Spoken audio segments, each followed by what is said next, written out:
Ok. Non, félicitations encore, madame.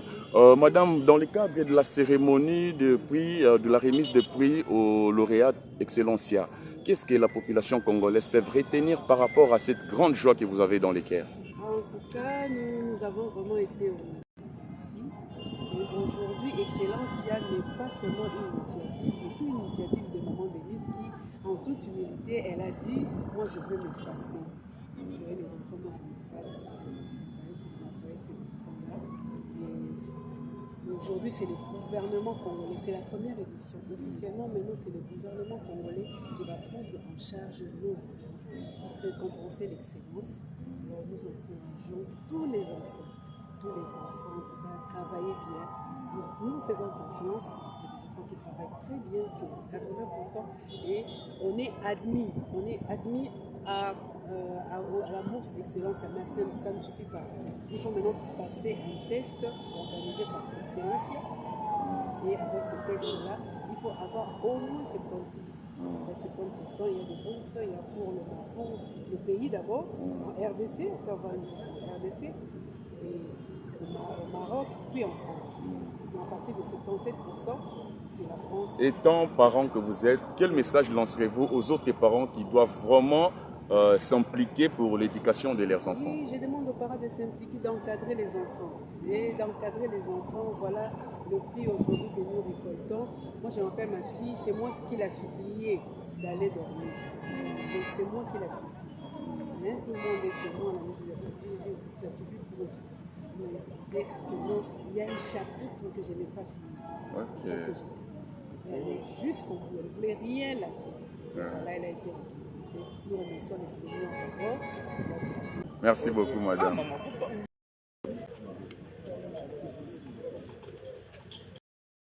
Oui. Vous êtes un messager. En parallèle que nous, on a appelé le fils Branham, il a eu 80% à l'examen d'État.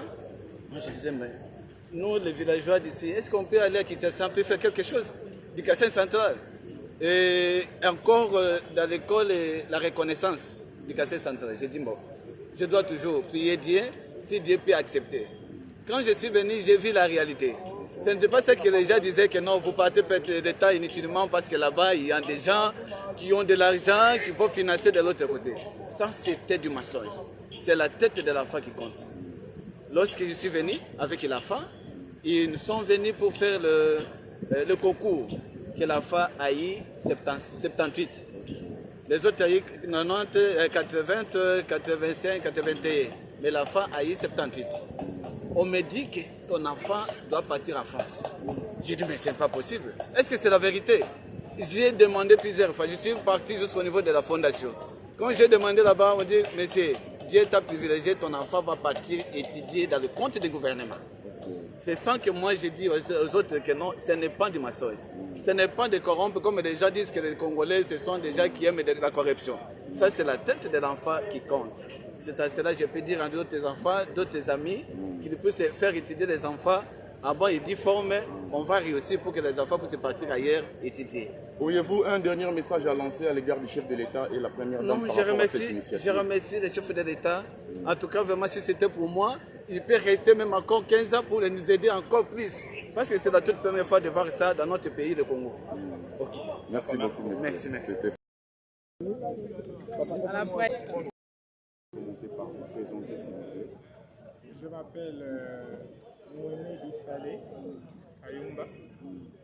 Je suis médecin et chef de travaux à l'université.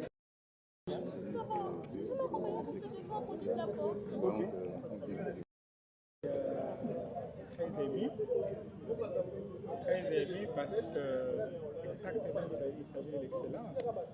Du fait que je n'ai pas de relation ni avec le président, ni avec son épouse, ni avec l'organisation qui a organisé les concours. mais ça dénote quand même qu'il y a du sérieux dans le travail. Hein, les gens qui méritent, qui ont mérité, qui ont réussi, ont été recrutés. Ce sont des faits sociaux, pour le moment, qui deviennent des exceptions. Hein, donc ça nous donne confiance en disant qu'il y a encore des gens qui pensent que ceux qui méritent quelque chose peuvent en bénéficier. Donc ça c'est un de deux. C'est par rapport à cette situation particulière d'handicap, je pense que c'est une motivation supplémentaire pour elle, en disant que la vie ne s'arrête pas là. Peut-être elle serait vu qu'elle pourrait ne pas continuer ses études, mais le fait qu'elle a réussi, qu'elle a le soutien de la bourse, je pense que ça donne l'espoir. L'espoir d'abord pour elle-même et d'espoir pour des gens qui sont dans la même situation, les mêmes conditions qu'elle, en disant on ne doit pas se décourager, les enfants doivent s'appliquer vraiment pour mériter ce genre d'opportunités. Merci beaucoup, docteur. C'est Merci. Excellencia RDC, première édition. Vraiment, non, félicitations, madame. C'était dans le cadre de la remise des prix aux lauréats, une grande cérémonie organisée par la première dame et le chef de l'État.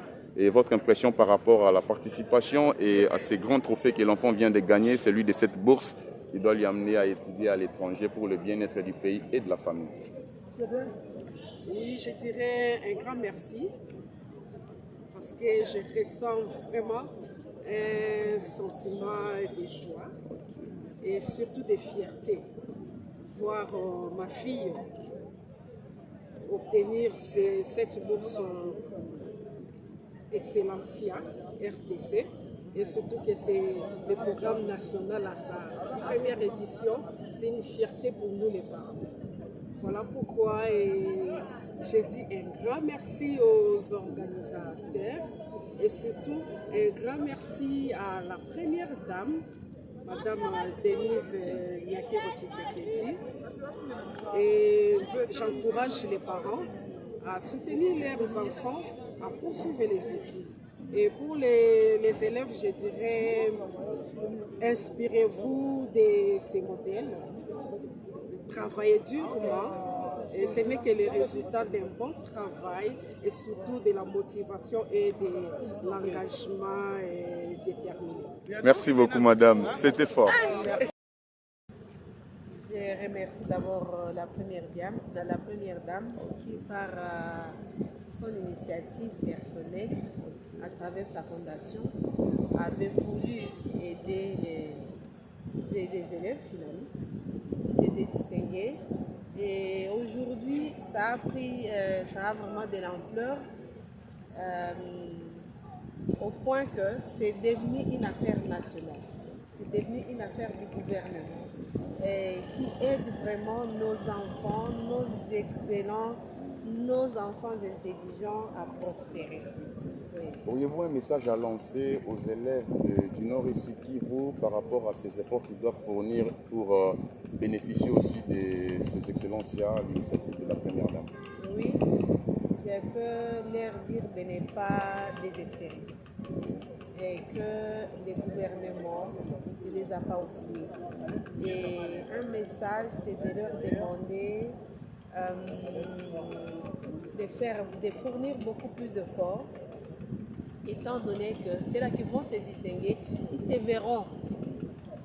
verront dans les mêmes conditions que les autres. Et parce qu'aujourd'hui, je suis là pour accompagner une excellente du Nord Kivu, qui a même reçu les félicitations du président de la République et de la première dame. Et donc, c'est une occasion pour moi de leur dire de ne pas perdre espoir, de fournir beaucoup d'efforts et de compter sur le gouvernement congolais. Et s'ils se distinguent aux examens d'État, ils peuvent toujours compter sur le gouvernement congolais. Le dernier message à l'égard de la première dame et le chef de l'État, ça sera laquelle, s'il vous plaît? Là, je dis sincèrement un grand merci. Un grand merci parce qu'ils ont montré un sens de responsabilité le plus élevé. supporter ou accompagner les enfants qui se sont distingués lors des examens d'État sans distinction. Des provinces, c'est une action très louable et personnellement, je leur dis merci. Merci beaucoup, honorable.